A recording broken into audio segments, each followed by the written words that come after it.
So I haven't posted a video for a while. Some things in life got in the way. Been kind of hurry on my project, so videotaping is takes more time. But anyway, so I'm working on this Advent new large loudspeaker, and I'm kind of in the middle of this project, so I'll just kind of try to get you up to date. So this is maybe a couple of 2-3 weeks ago.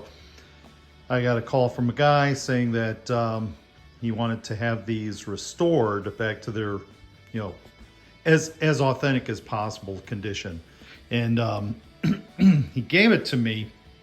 And when he bought them, he didn't realize that someone had done kind of a rig job to this. I guess, I don't know what happened, but the original woofers the foam must have gone on them, and someone decided they were going to put in a realistic Radio Shack driver. I don't know, this must have been a while back when Radio Shack was still around. But anyway, so the hole, as you can see, for the original loudspeaker, the original woofer, was much bigger than the Radio Shack. So what he did is he went ahead and he cut down the main board that holds the driver. He shaved it down into about half of its thickness. And then he put in plywood, glued down and stapled in plywood.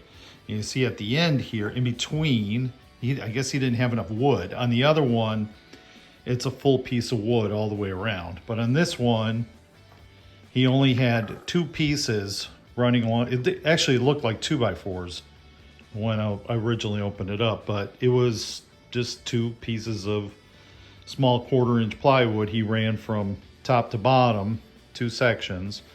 And he actually, he probably didn't know a lot about loudspeakers, but these are supposed to be sealed, and he had gaps in the top and on the bottom of these, so it wasn't even sealed. But he did it. He made it work so that the Radio Shack woofer could be put in place. So anyway, so I already got rid of a lot of that plywood off of there, and now the challenge is to pretty much build this back up so that this is a nice looking, it looks like one piece again, make it so it's seamless. Where when he had it, you can see this is original plywood that was in there. He had gaps all around here, so it looked pretty bad. But anyway, so I went ahead and I told him I'd said he wanted to have these almost original, as original as they could be. So I went ahead and I got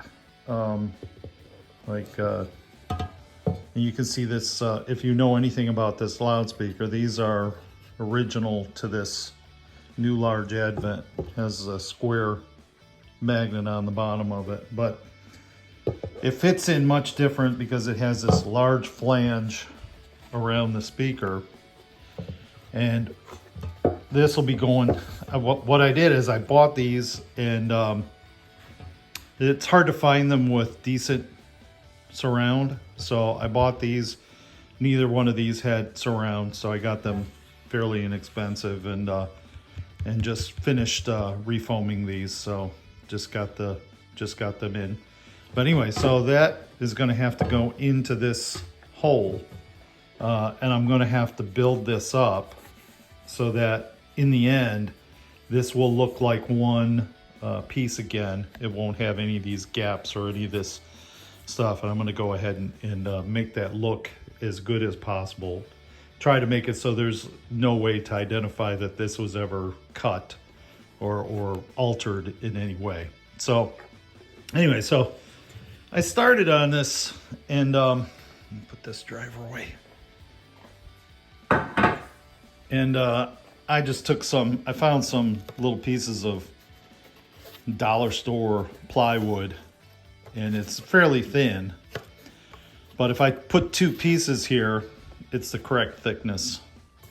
And so I'm going to go ahead and take and cut out pieces like this, fit them in into all these low areas and glue them in place, and then come up over top. I'm not sure exactly what I'm going to use to fill in everything, to make everything smooth, but that'll be part of the project too. Definitely have to, you see that there's been a lot of wood chipped so far, and there was way more when I originally pulled this off. And the reason why I took this off and some of these pieces are still in here is because they came out as full chunks. And so I just decided I'm gonna, those areas I'm just gonna start from scratch and build that up myself. So anyway, that's part of the project. I'm gonna continue working on that, and I'll just kind of give some updates and show what I've done with this. And at the end, hopefully we have a nice looking speaker. That's what the customer wants, and I think I can go ahead and do it. So till then. So I've gone ahead and cut out these pieces and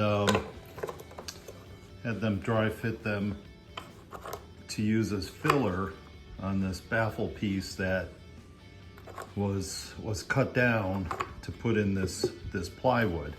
So anyway, I left the plywood here because it just didn't seem worth the effort to take that out. But anyway, so I've got pieces for all the four corners, and I'm gonna go ahead and use this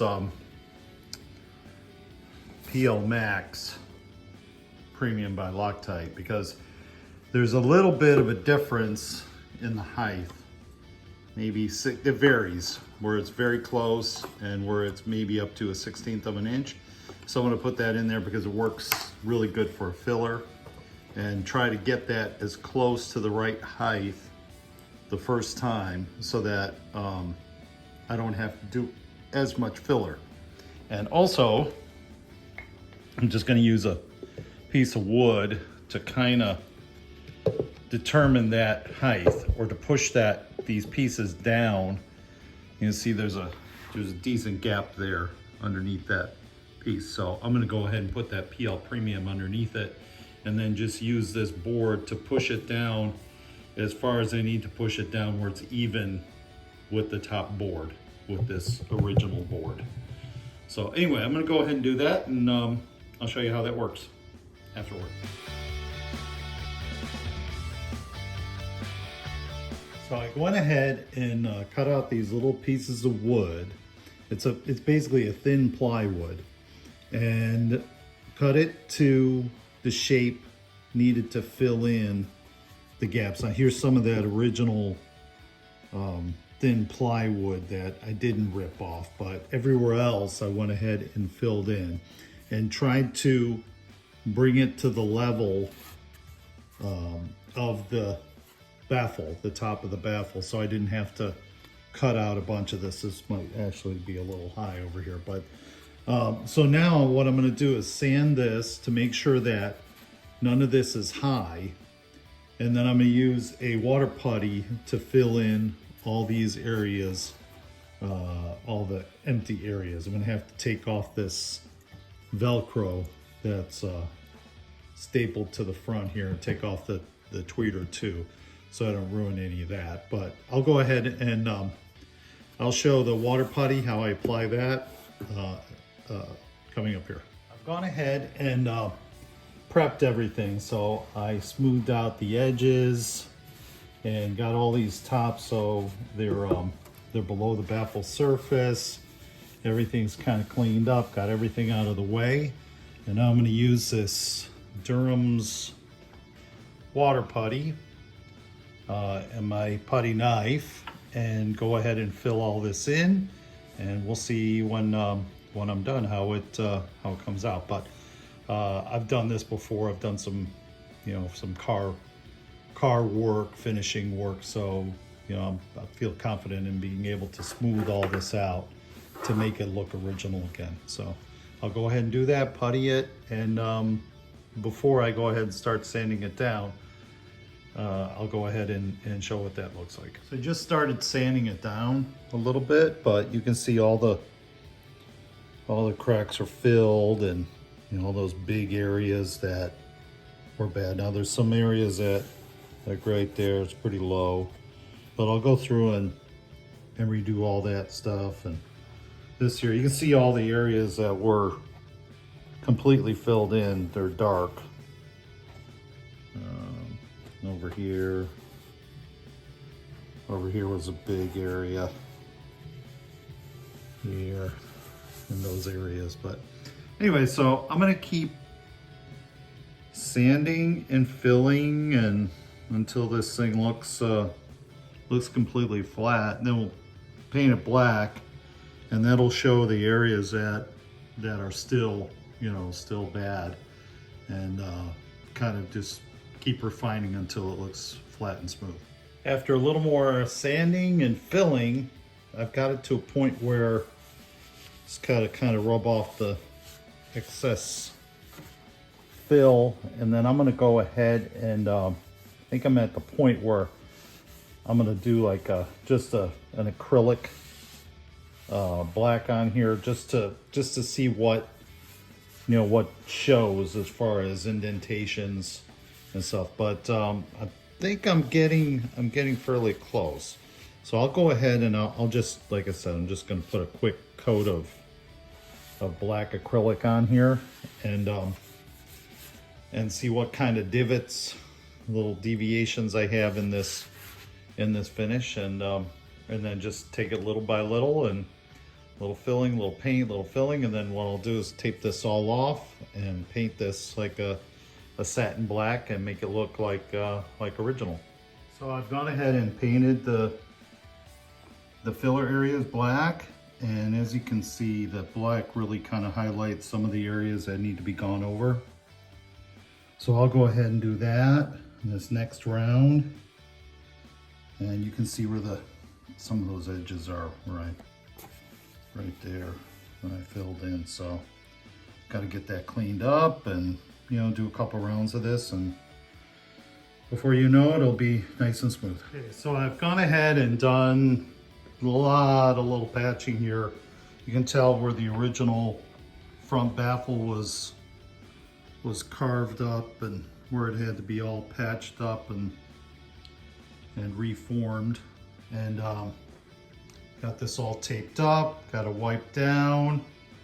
So I'm gonna go ahead and paint some black on this whole thing and whole front baffle and see how it looks. Okay, so this is after painting. There's probably a couple of places I could do a little better, but it looks pretty good. Got it chopped up front.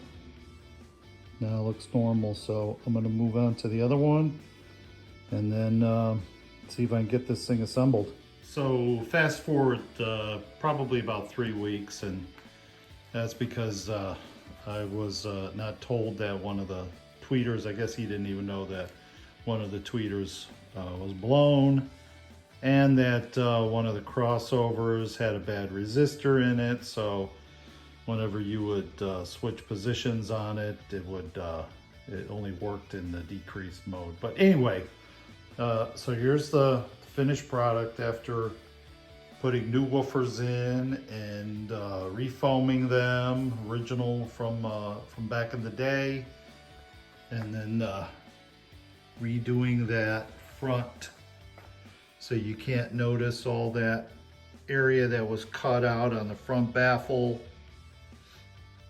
And QC tested them and they sound amazing. So just another project. I'm sure he's going to be very happy to get these. So hope you enjoyed.